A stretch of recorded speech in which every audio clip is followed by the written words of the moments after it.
Buenas tardes con todo nuestro público.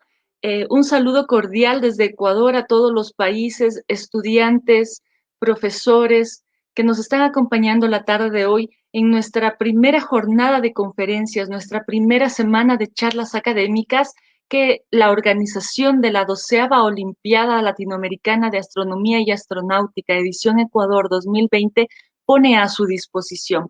Bienvenidos todos. El día de hoy empezamos con una conferencia muy interesante que es del grupo Kiliñán, conformado por David Rosado y Carlos Vázquez, que son los fundadores de esta gran organización.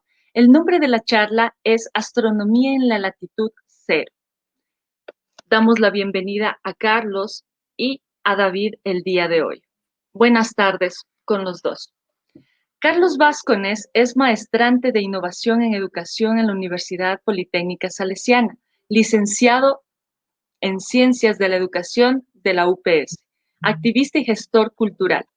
Ha encabezado y ha sido parte de algunos proyectos en Cayambe, entre los que se destacan la Casa Sinsin, Huasicuy, el Programa del Arte y otros demonios, el videoblog ¿Qué te cuentas? Y el proyecto de divulgación científica Quiliña, Astronomía Comunitaria.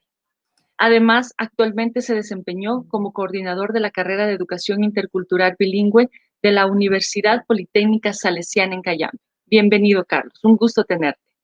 También tenemos a David Rosado Ordóñez, es de Otavalo, ingeniero civil de la Universidad Politécnica Salesiana. Actualmente trabaja en Hidrosoft, empresa dedicada a la consultoría y construcción, cuya fuente es el desarrollo de software técnico para sistemas hidráulicos de poblaciones latinoamericanas. Intrigado desde niño por las maravillas del cosmos, incursionó en el mundo de la astronomía amateur. Eventualmente pasa a formar parte de Kiliñán, Astronomía Comunitaria, donde junto con otros integrantes del colectivo realizan actividades de observación astronómica, divulgación y proyectos educativos. Un gusto tenerlos a ustedes y los dejo con el tiempo para que nos presenten su charla. Astronomía en la latitud cero. Bienvenidos.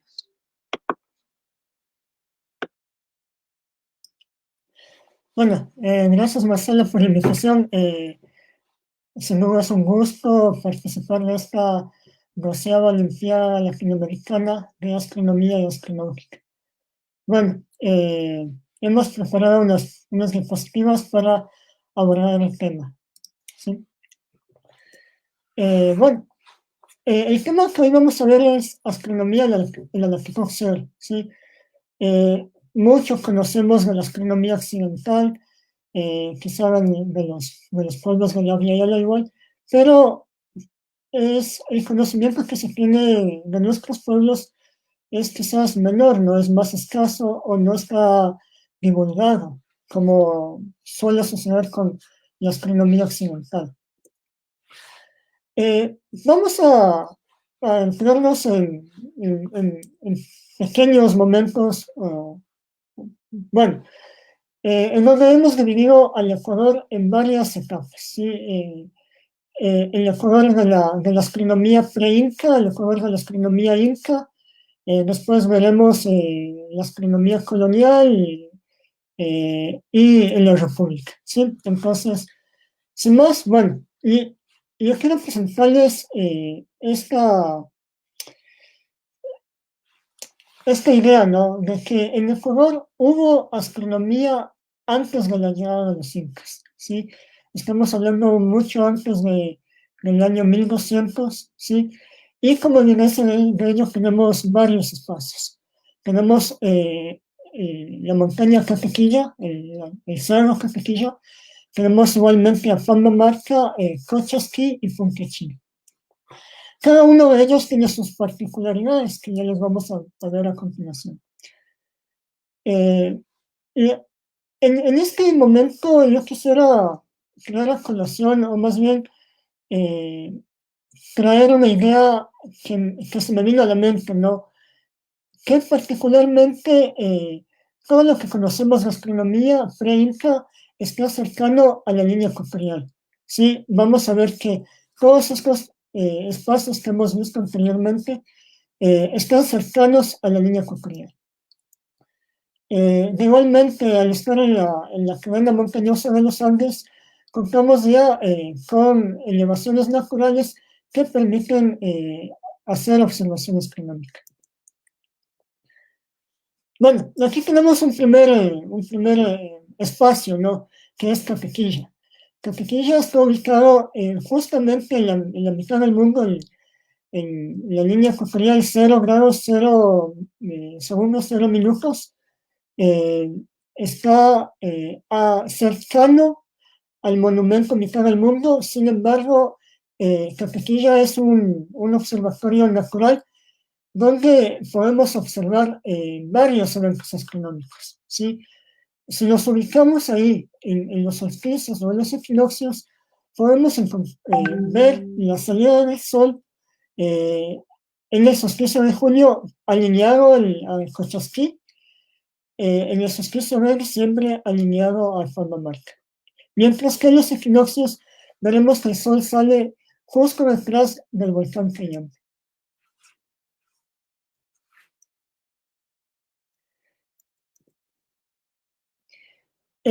Decimos que Capequilla es un observatorio natural, ubicado en la latitud cero. Desde ahí se puede observar las salidas del Sol y obviamente las puestas del Sol. Les voy a presentar un pequeño video que hemos hecho una animación.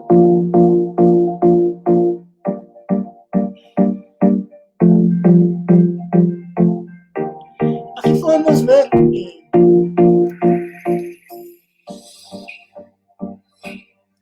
Carlos, tienes que compartirle el video, solo se ve las diapositivas. Ah, no, ya se ve, ya se ve. Dale, no.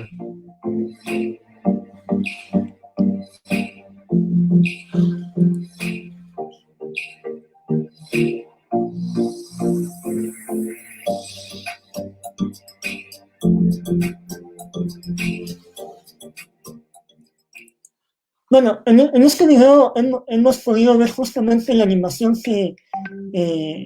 de la salida del Sol en los solsticios, ¿sí? Vemos cómo salió justo sale alineado por Cochasquí, ¿sí? Y podemos, una primera idea que podemos sacar de aquí es que este espacio Capequilla, al estar ubicado en la mitad del mundo, tiene una vista privilegiada, ¿sí? De 360 grados. Podemos ver a todos los lados, tenemos una vista, bueno, maravillosa, ¿no? Más allá de eso, también podemos decir que en Capequilla se encuentra una plataforma circular. A estas plataformas Cristóbal Cobo las mencionan como discos líticos. Estos espacios igualmente servirían para hacer mediciones y proyectar la sombra de una persona durante estas fechas importantes, ¿no? Los solsticios y los equinoccios. Ya, eso en cuanto a Capequilla. Tenemos otro segundo espacio que es Pamamarca. Pamamarca está ubicado en Cayambe, está sobre los 4.000 metros sobre el nivel del mar, y algo curioso que podemos ver aquí es que sobre las cumbres de los cerros vamos a encontrar unas formaciones circulares. Algunos investigadores han encontrado cierta similitud a las formaciones que hay en Chanquillo, en Perú, ¿sí? Que quizás posteriormente, en las posteriores conferencias, podremos saber a qué nos referimos con Chanquillo, Perú. Pero bueno, una de las ideas o de las hipótesis que se maneja es que este sitio sería usado como una fortaleza militar para la defensa de la invasión incaica. Sin embargo, también hay otra idea que la maneja Cristóbal Cobo, que sería más bien usado, bueno, este sitio sería usado para la observación astronómica, ¿sí? También, dicho sea de paso, hay un documental que sacó Kickstarter hace un año más o menos, en colaboración con Discovery Channel, donde podemos igualmente detallar, ¿no? Esto es lo que les estoy diciendo. Aquí vemos una pequeña animación, un pequeño video ¿sí? Que es, estamos sobrevolando Pamamarca, ¿sí? Como pueden ver, hay unas formaciones circulares, las cuales vendrían a ser o usadas más bien como observatorios.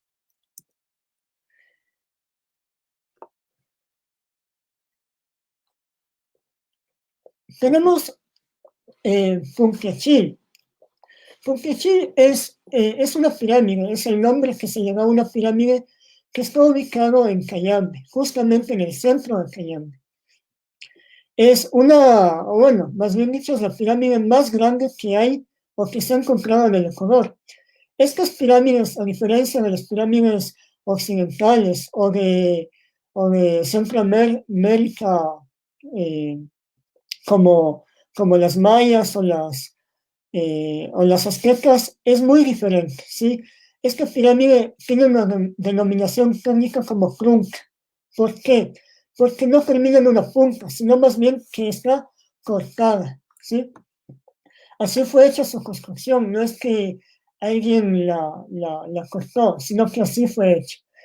Esta pirámide igualmente tiene una rampa de acceso. Lastimosamente, la gente de la localidad intervino de una forma abrupta, entonces se perdió o están casi perdida la rampa de acceso. ¿Sí? Pero ya vamos a ver cómo esto funcionaba, ¿no? Aquí tenemos un video. Aquí hay gente porque la pirámide está siendo usada o se la usa más bien para celebraciones de índole ceremonial, ¿no? Como el Inti Raymi, el Kapag Raymi, bueno, y todas las fiestas indígenas, ¿no? Generalmente la fiesta mayor va a ser en el solsticio de junio, en el Inti Raymi. Ahí la gente de las comunidades baja a la plaza y lo que hace es tomarse la plaza. Se denomina así al espacio, ¿no? Pero en realidad están tomándose la pirámide. Esto es como una festividad de agradecimiento que tiene que ver mucho con las cosechas, ¿no? Con las cosechas y el solsticio de junio.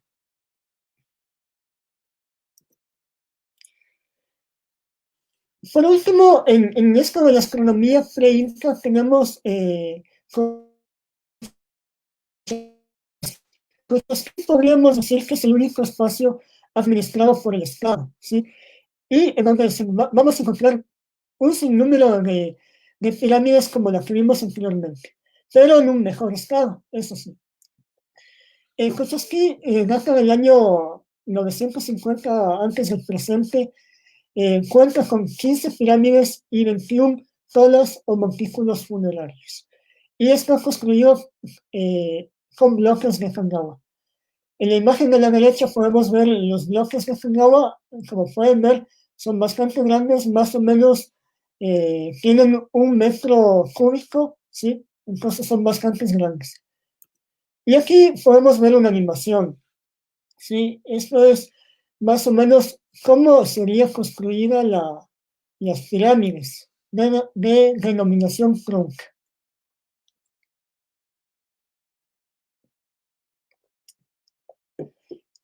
Se ha encontrado en la pirámide número 13 un disco, un sello, ¿sí? Bueno, y que ya lo vamos a ver más adelante. Aquí podemos ver la pirámide y las rampas de acceso, ¿sí? Podemos ver que tiene una rampa de acceso, sin embargo, no todas las pirámides tienen rampas de acceso. Este sitio de Cochasquí está ubicado igualmente al norte del Ecuador, al norte de Quito, a 1 hora y media más o menos en el cantón Pedro Moncayo. ¿Sí? Y aquí podemos ver, en cambio, cómo están actualmente. Actualmente están cubiertas de hierba, ¿sí? Se han hecho excavaciones y más adelante eh, vamos a ver el ejemplo de una pirámide en particular. ¿Sí?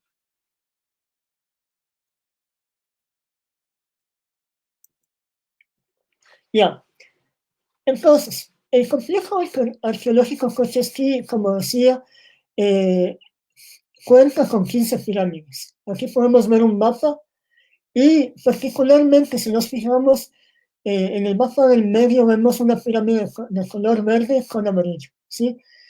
Esa pirámide particularmente es la que, donde se ha encontrado hallazgos de uso astronómico, ¿sí? Que va a ser dos calendarios, un calendario solar y un lunar. Aquí podemos ver una imagen, es la pirámide 13 que les estaba contando. En la parte inferior podemos ver que está cubierto con un techo, ¿sí? Ahí es donde se ha encontrado, se ha excavado y se han encontrado los bloques de Kagawa con los que fueron construidos.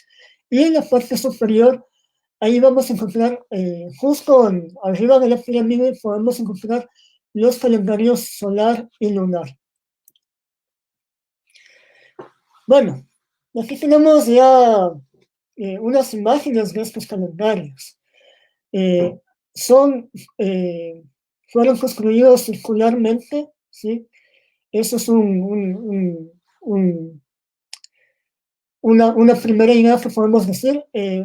También podemos decir que en el medio de cada círculo se encontraba un orificio donde los arqueólogos que investigaron en más o menos 1986 y 1995 dijeron que en el orificio del medio se ubicaría un etnomo de madera, ¿sí? Mientras que a los costados se encuentran unas cavidades como la imagen de color rojizo, ¿sí? Donde igualmente se ubicarían unos pequeños gnomos de piedra en este caso.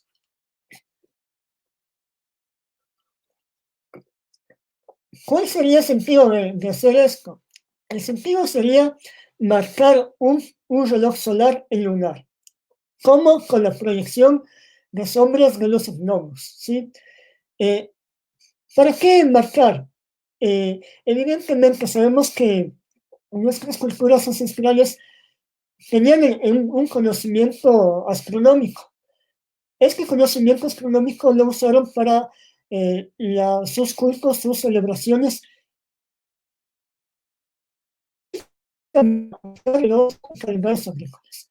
Entonces, como toda civilización, se vieron de la necesidad de marcar calendarios solares para saber cuándo sembrar. Entonces, voy a usar un láser, ¿sí? Entonces, en la parte central, como les decía, aquí va a estar un gnomo bastante grande, el que proyectaría sombras a las cavidades de los costados exteriores. Y en esas cavidades vamos a encontrar otros pequeños gnomos donde marcaríamos las fechas de los solsticios, los equinoccios y otras fechas importantes. Un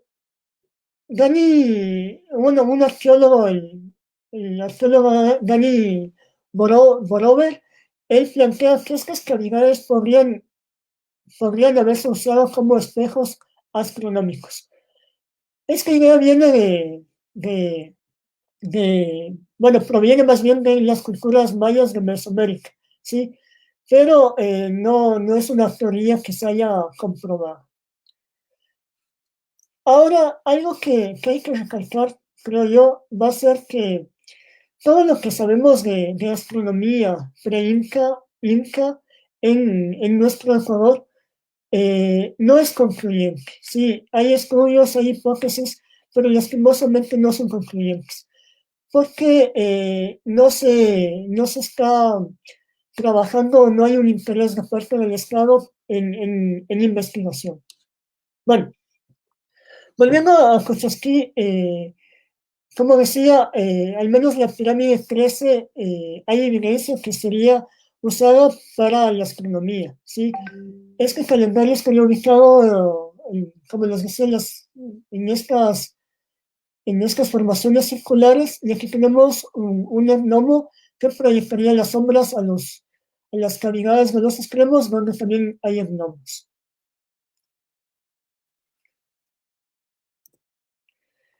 Bueno, ¿qué podemos decir de la astronomía pre-inca? Como les decía, sabemos muy poco. Hay muchas discusiones todavía que no han sido resueltas.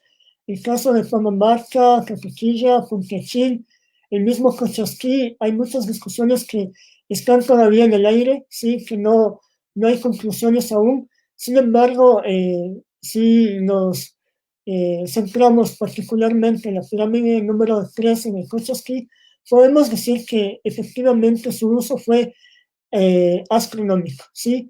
La evidencia está ahí y bueno, ojalá posteriormente podamos investigar algo más. Ahora, tenemos en un segundo momento la astronomía inca. Aquí vamos a hablar de Ingapirca y Pumapungo. Ingapirca está ubicada al sur del Ecuador, está particularmente en la provincia del Cañar. Su construcción está ubicada, o más bien fue levantada sobre otra construcción cañar. Los incas particularmente se asentaron o hicieron sus construcciones sobre construcciones ya existentes, ¿sí? Eso es muy importante. Su uso fue ceremonial y astronómico y su construcción, como, bueno, todos los incas más bien hicieron esto, fueron orientadas al sol. Sí, aquí tenemos hay dos fotografías, la una data de 1910 y la otra data de 1965 a 1975. Podemos ver que evidentemente su construcción, sus paredes tienen esos detalles que podemos encontrar en Cusco y de igual forma en Machu Picchu, ¿sí?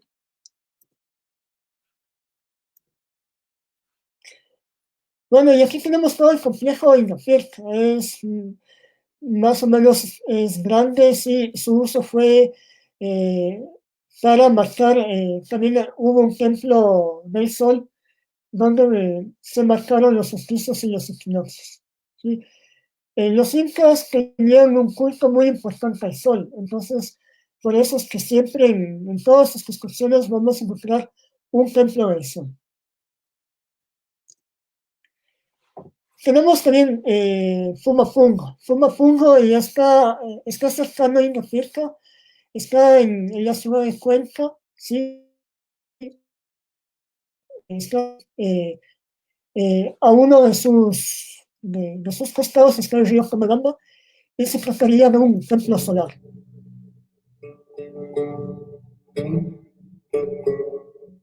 Igualmente podemos ver el tipo de construcción y en la parte superior se encontraría este templo solar, ¿sí?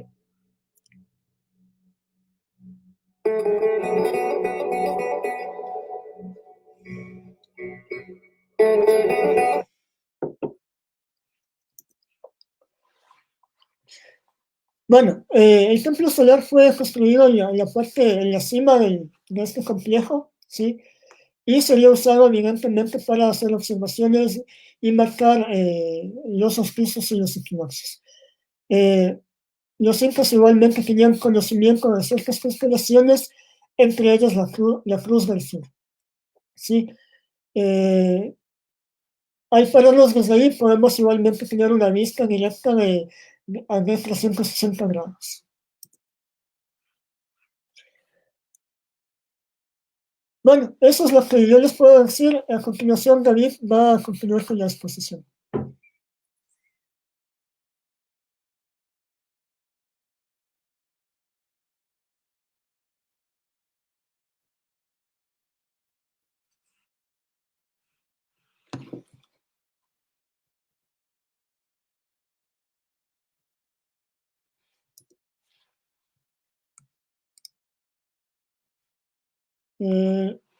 Marcela y David, no sé si están por ahí, por favor, necesitamos dar la palabra a David.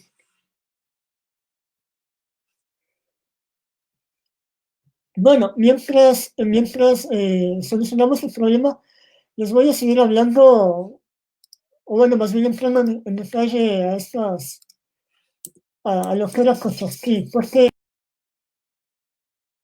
uno de los sitios más importantes que tiene el Ecuador, sin embargo, no ha sido investigado como debería. Sí, hay muchos interrogantes que tenemos aquí, ¿sí?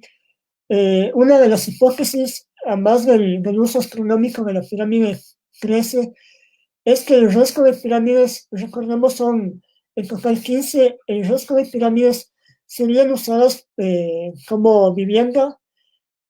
Aquí, ojo, algo importante que hay que decir no es que las pirámides no son huecas, sino que más bien están compactadas totalmente, ¿sí? Y en la parte superior estarían ubicadas unas pequeñas casas, por así decirlo. Sin embargo, como digo, es una hipótesis que algunos arqueólogos han manejado, pero no son concluyentes. Y eso creo que es una particularidad de muchos de los pueblos latinoamericanos, ¿no? De las culturas ancestrales. Conocemos muy poco, ¿no? Quizás las culturas que más se nos viene a la mente cuando hablamos de astronomía son los incas, los mayas y los aztecas, pero de ahí más atrás no conocemos mucho, ¿sí? Hemos hablado de momento, cuando yo estoy hablando de Cochasquí, de Punquechil, de Catequilla, de Pama Marca, estamos hablando de la cultura Cara, ¿sí? Que es una cultura previa a los incas. Entonces, como les decía, muy poco conocemos, ¿sí? Y las pocas investigaciones que hay eh, no, no son concluyentes.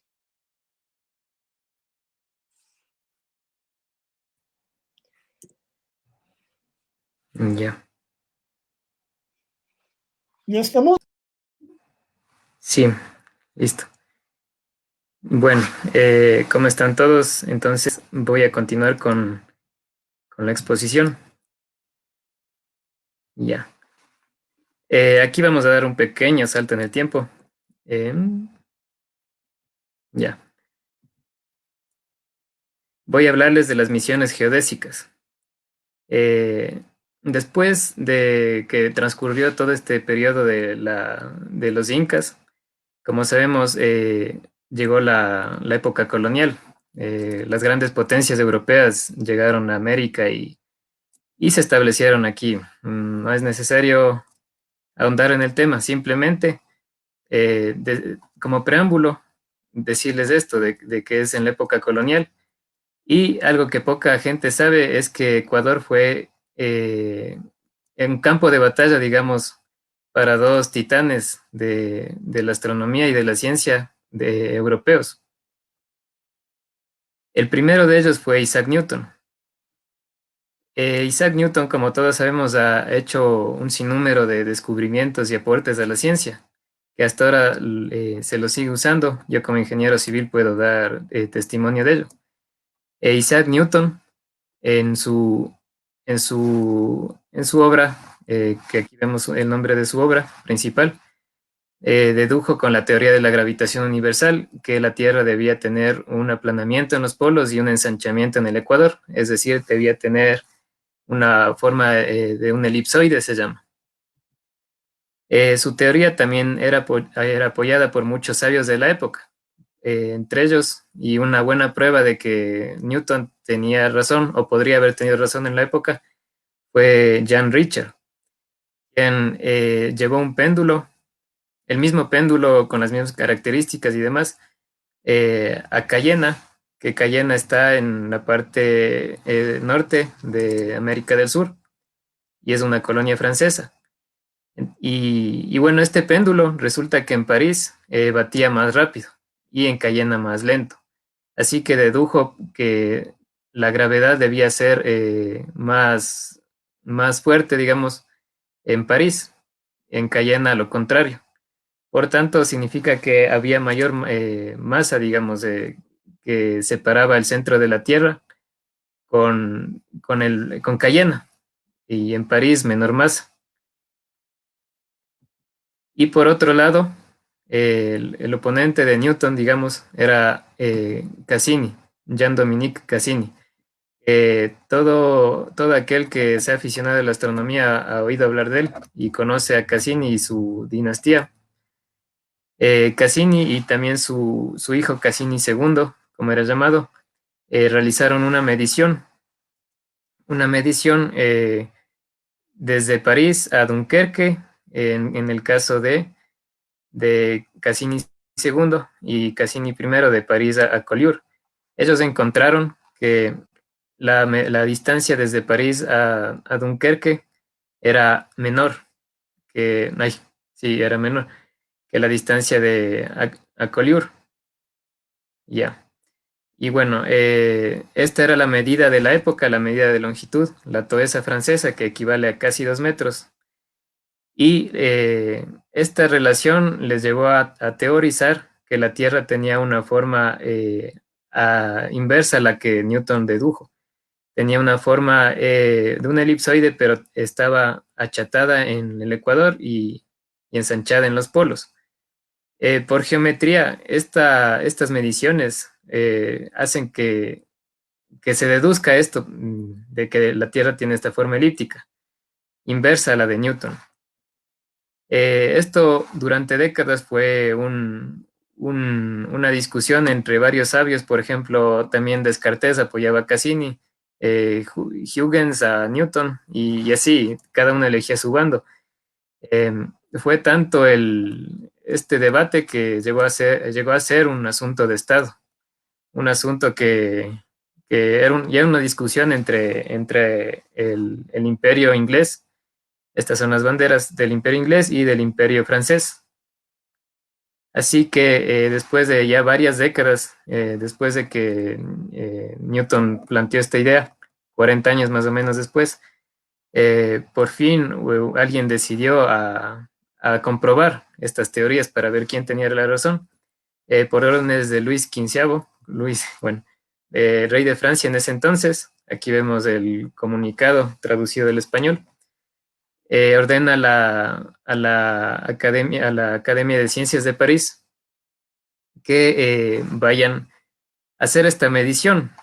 Como Cassini presentó su teoría, si es que la Tierra tenía la forma, voy a regresar un poco, si la Tierra tenía esta forma, la medición en una latitud más al norte debía ser más pequeña que la medición de un arco de una latitud más cercana al Ecuador o en el Ecuador. Y lo contrario sucedería si es que Newton tenía razón, es decir, el que se vaya al norte iba a medir una distancia de arco mayor y el que está en el Ecuador una distancia de arco menor. Ya. Así que, como se vio en el comunicado, se envió una misión a una latitud bastante al norte, a 66 grados, y cerca del Polo Norte, y una expedición a nuestro país, que en ese entonces era territorio perteneciente al Virreinato de Perú, que a su vez el Virreinato de Perú era una facción de España, del Imperio Español. Vemos las épocas en que se desarrolló la misión. Aquí hay algo curioso, porque si ustedes ven la misión a Laponia, a Finlandia, duró un año aproximadamente, mientras que la de Ecuador duró un periodo bastante extenso de 9 años. Y ya vamos a ver por qué. Ya. Las misiones geodésicas del Ecuador estuvieron conformadas por muchísima gente, aproximadamente 20 franceses y bueno, y colaboradores, personas que también hacían trabajo físico, que eran ecuatorianos. Y también al estar dentro del territorio español, se eligió a dos oficiales pertenecientes al Imperio Español, Jorge Juan y Santa Cilia y Antonio Dulloa. Los franceses, en cambio, eran Luis Godin, de la Condamine y Pierre Bouguer. También había locales, por ejemplo, está el ecuatoriano, uno de los ecuatorianos más reconocidos históricamente, Pedro Vicente Maldonado, que nació en Riobamba, una ciudad de Ecuador. Bueno, actualmente Ecuador, como les digo, antes era el Virreinato de Perú. Ya, Pedro Vicente Maldonado tiene algunos reconocimientos, entre ellos que fue el primer miembro de la Real Academia de Ciencias de Francia, el primer miembro latinoamericano de la Real Academia de Ciencias de Francia. Por otro lado, se envió la misión a Laponia, a Finlandia, conformada por igual muchísima gente, pero se destacan los líderes, digamos, que eran Mapeurtis y también Clairaut y Celsius. Todos estos personajes son famosos. Por ejemplo, Anders Celsius eh, es el que, por eso llamamos a la escala de temperatura de grados Celsius, por Anders Celsius, de hecho. Ya. Para esto, para lograr medir la longitud de arco y determinar quién tenía la relación Newton o Cassini, usaron esta técnica, la técnica de la triangulación, que la desarrolló Regnier y Gemma Frisius en esta época, en el siglo XVI más o menos, y que consiste en trazar triángulos sobre un plano, bueno, sobre una superficie, que sería la superficie terrestre. Si estos triángulos se trazan de forma correcta, con medidas exactas y también medir sus ángulos, se puede deducir fácilmente el resto de sus características. Por ejemplo, si nos paramos aquí y, y alguien se para acá y mide su ángulo, mide los ángulos a un objeto en el horizonte, que en este caso es un barco, puede determinar la distancia. También debemos conocer la longitud entre estos dos puntos. Aquí es fácil darnos cuenta que si estamos en la playa, podemos tener instrumentos para medir ángulos y longitudes, podemos determinar la distancia al barco. Ya vamos a ver más adelante que estamos nosotros como Quillañán con otros grupos de astronomía del país, estamos desarrollando un proyecto en relación a esto para medir la distancia a la Estación Espacial Internacional. Ya, entonces esta característica tiene estas mediciones y los triángulos. Así se formó, la idea es formar una cadena de triángulos para determinar luego las distancias y caracterizar la superficie. Y también esto se complementa midiendo la latitud en la que nos hallamos, es decir, se debe medir la latitud de un extremo y la del otro extremo. Y aquí es donde entra la astronomía. Para medir las latitudes con precisión se requieren instrumentos que permitan conocer la elevación, digamos, de una estrella fija. Y para eso se usó instrumentos parecidos a estos que vemos en la imagen. El más importante de todos es el cuarto de círculo o cuadrante, que es el que vemos aquí. Aquí vemos cómo ha trascendido este método, cómo la ciencia trasciende no solo en este ámbito, sino en muchos otros, trasciende generaciones y tiempo. Jean Picard fue el primer ser humano que midió un arco de meridiano con precisión bastante aceptable. Antes solo se tenía las medidas de Eratóstenes. Luego aquí está de la Condamine, que esto se refiere a las misiones francesas. De hecho, es una imagen de una de las obras que desarrollaron los franceses. Usando este cuarto de círculo, se lograba medir, ¿no?, las distancias de estos triángulos. Ya en el siglo XX, aquí tenemos una imagen de topógrafos que usan instrumentos que en verdad son mejoras o herederos de los cuartos de círculo. De hecho, este es mi abuelito. Decidí ponerle para hacerle un pequeño tributo. Y incluso en el siglo XXI, aquí estoy yo soy ingeniero civil. Y como dije, esta ciencia ha venido trascendiendo y regándose a diferentes campos de estudio que ya se aplican para la construcción, para muchísimas cosas. Esta es una estación total que ya básicamente mide automáticamente varias cosas, pero existe gracias a estos titanes de la ciencia, ¿no? Ya. Luego, la misión a Laponia, como les dije, duró apenas un corto año, ¿no?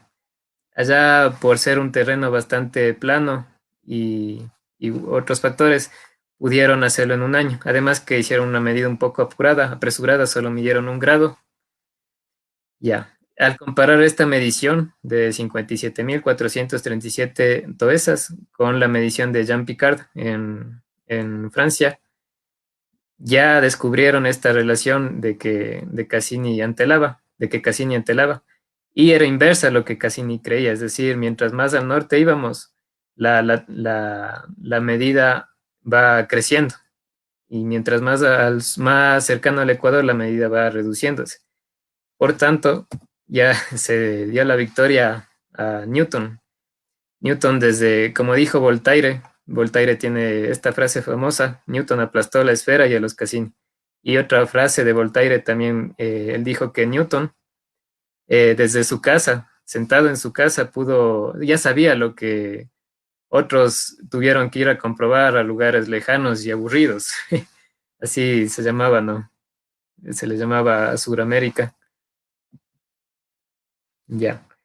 Y por otro lado, la misión a Perú, en cambio, estaba recién comenzando. Como les dije, duró 9 años, ¿no? Apenas antes de comenzar la triangulación pasaron 2 años en los preparativos, en medir una distancia con una perfección muy, muy grande para lograr tener una medida certera. Y tenían varios problemas, por ejemplo, el terreno, que es complicado. Ecuador es un país que está sobre una cordillera, la cordillera de los Andes. Todas las ciudades en la sierra están sobre los 2000 metros.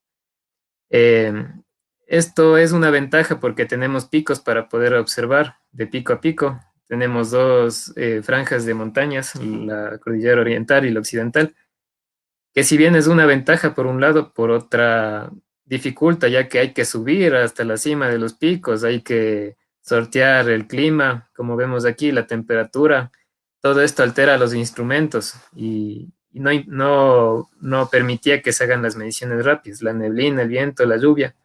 Por ejemplo, acá vemos que hay 14 estaciones que superaban esta altitud sobre el nivel del mar. 4 estaciones superaban los 4000 metros. A esa altura ya encontramos nieve. Al menos en la época, la franja donde comenzaba la nieve estaba como 300 metros más abajo. Eso es una evidencia del calentamiento global, ¿no? Por ejemplo, el volcán Corazón tenía nieve permanente, ahora ya no. Estuvieron 3 semanas cerca de la cumbre del Pichincha para poder hacer una de estas mediciones con sus instrumentos. Aquí tenemos una pequeña cita de Ulloa, uno de los españoles que acompañó la misión, donde vemos que cuenta las experiencias, ¿no? Que debían estar luchando contra los elementos. Ya. Otro de los problemas que retardaban, digamos, la misión era la misma población. Quizá siempre hubo un resentimiento en la época más contra los, los amos, digamos, ya, los representantes de los imperios que nos dominaban. Entonces, hubo varios roces. Por ejemplo, acá la Condamine cuenta un problema que tenían muy, muy persistente, de que ellos dejaban marcas para poder hacer sus mediciones, que consistían en una especie de pirámide hecha con madera y cubierta con una lona blanca para que pueda ser divisada a lo lejos.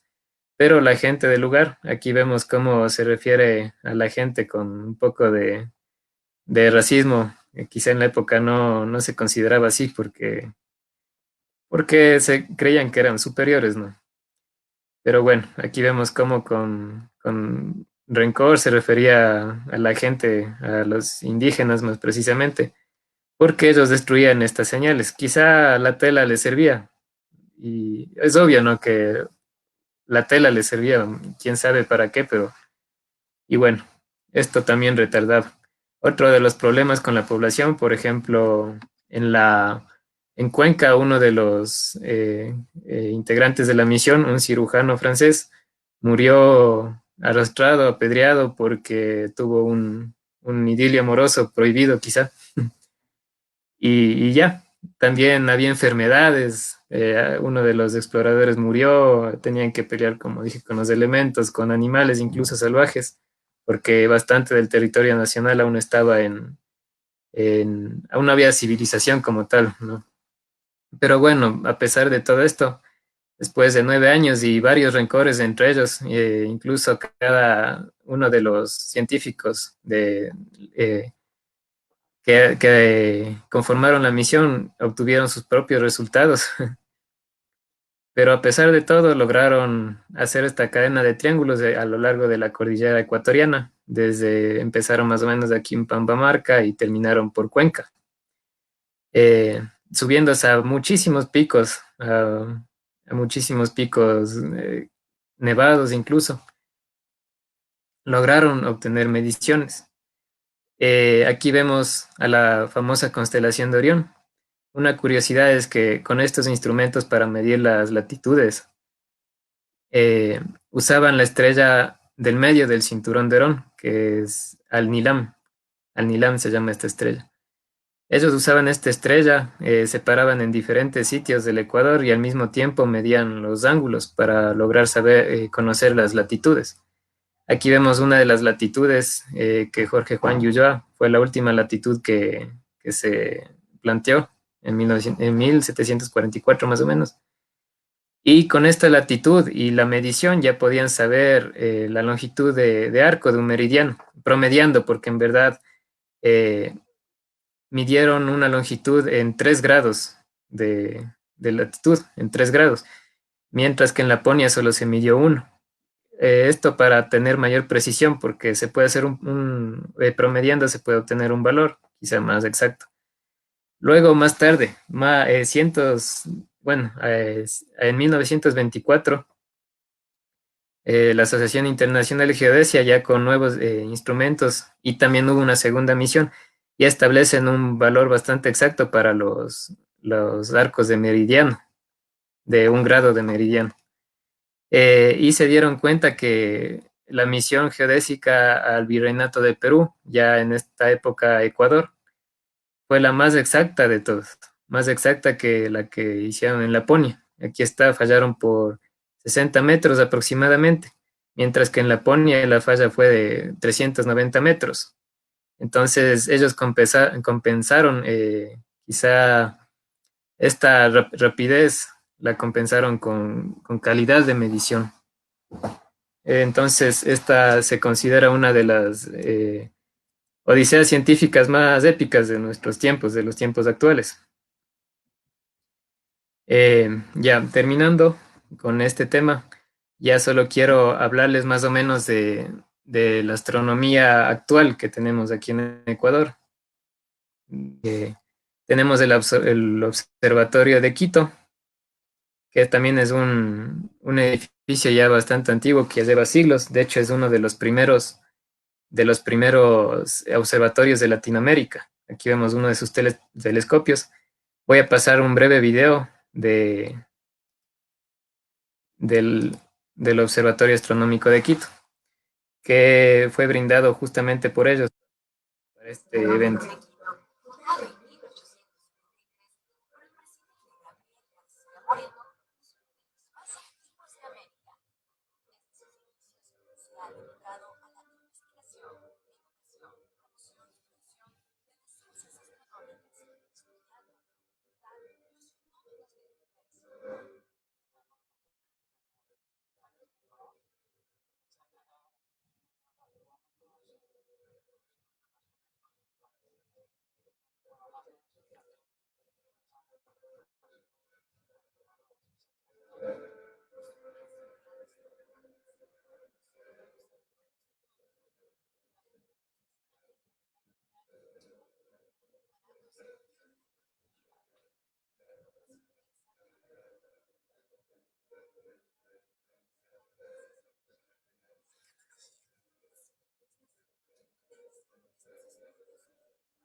Bueno, me dicen que no se escuchó el video. Eh, bueno, debido al tiempo, solo les comentaré más o menos que el museo, digo que el Observatorio Astronómico de Quito aún se encuentra en actividad. publica papers en colaboración con otras instituciones fuera del Ecuador. Ahora sirve también como museo y también se puede ver vía streaming las transmisiones de sus observaciones astronómicas con el telescopio ecuatorial MERS, que es el que vimos aquí. Aquí vemos también algunos instrumentos, ya que el Observatorio Astronómico de Quito fue cuna para otras instituciones de investigación como el INAMI, encargada del clima, y el geofísico de la Politécnica Nacional, encargada de la medición y caracterización de sismos. Bueno, lastimosamente no puede compartir el audio, pero como el tiempo premia, vamos a continuar. Estas imágenes también son de documentos que datan ya de siglos atrás de cuando se inauguró el, el observatorio. Aquí tenemos algunos planetarios y su ubicación en el Ecuador. El planetario de Cuenca, el más nuevo quizá. El planetario de la Armada en Guayaquil. El planetario del Instituto Geográfico Militar en Quito. El planetario de la Carolina y el planetario Ciudad de Mitad del Mundo. Por cierto, aquí este es un lugar bastante grande dedicado a la latitud cero, pero como curiosidad no se encuentra exactamente en el momento, está como 200 metros desplazado. Ahí, el lugar preciso está en más abajo. De hecho, Cristóbal Cobo, que lo mencionó Carlos, hizo esta institución Kitsato y un reloj solar con un gnomon en el medio, hecho en piedra bastante gigante, que también fuera bueno que lo conozcan o lo investiguen. Este sí está sobre la latitud cero. Aquí tenemos algunos clubes de observación de astrónomos aficionados. Desde el sur está en Cuenca, Cruz del Sur. En Guayaquil tenemos a la Asociación Amateur Guayaquil Astronómico, al Club Orión en Quito. Y debe haber muchos más, pero al menos con ellos son los que hemos mantenido contacto y colaboración. También está Astrociencias de Ecuador. Astrociencias de Ecuador no le pongo en ningún lugar porque Carlos Silvera, quien lo administra, actualmente está en Inglaterra y Mauricio en Ibarra, y nosotros también colaboramos con Astrociencias, así que se podría considerar que está en todo el país. Eh, Les invito, ¿no?, a que si desean conocer más de astronomía, pueden dirigirse o buscarnos en Facebook a cualquiera de estos clubes. Ya, y para finalizar, les comparto un pequeño proyecto que estamos haciendo con todos estos clubes y fue idea nuestra, digamos. La idea es medir con un cuadrante casero hecho con papel simple la altura a la que está circulando la Estación Espacial Internacional. Para eso se necesita dos puntos de observación. Aquí hay un gráfico más o menos porque ya se hizo los cálculos en teoría. Ahora debemos esperar que pase, tener un buen clima. Ya hemos estado haciendo algunas pruebas, pero también se requiere la colaboración, como dije, de dos puntos diferentes en la Tierra.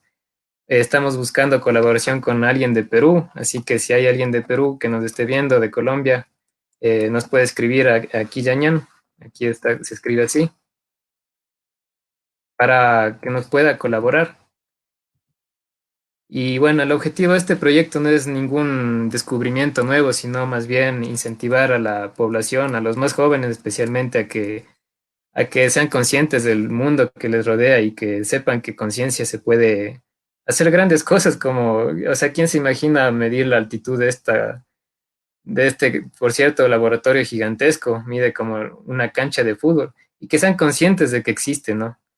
Eso, y es para lograr que en un futuro estas generaciones de estos jóvenes sientan mayor pasión por descubrir, por la ciencia.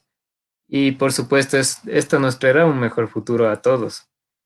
Y, y ya con esto cerraría la presentación. Aquí tenemos la bibliografía, que si alguien desea buscar mayor información la podemos facilitar. Y listo, muchas gracias a Marcela y a todos los que conforman a este comité de las Olimpiadas que nos extendieron su invitación. Muchas gracias Marcela.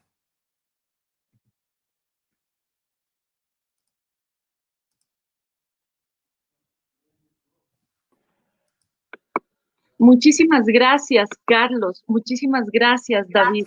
Agradezco muchísimo por su participación. Realmente ha sido una charla muy importante para conocimiento de todos nuestros países participantes, todo lo que nosotros ofrecemos aquí en Ecuador y todo lo que podemos ofrecer. Yo les agradezco muchísimo por su tiempo. Hemos retransmitido por muchos canales. Ha sido nuestra conferencia, ha sido posteada en varias páginas, así que espero que les haya agradado a todo nuestro público y continuamos con nuestra segunda conferencia con el doctor Teófilo. Muchísimas gracias, David, muchísimas gracias, Carlos. Ha sido un placer contar con su presencia, un honor también para nosotros como organizadores de la Olimpiada. Agradecemos a Kiliñán también porque siempre nos ayuda con la difusión de nuestro evento y sé que es muy agradable para todos nuestros estudiantes que nos siguen y todas las personas que les agrada realmente todo lo que es las ciencias espaciales. Muchísimas gracias y nos vemos en pronto. Gracias, David. Gracias, Carlos. Un abrazo. Gracias. Gracias, Marcelo.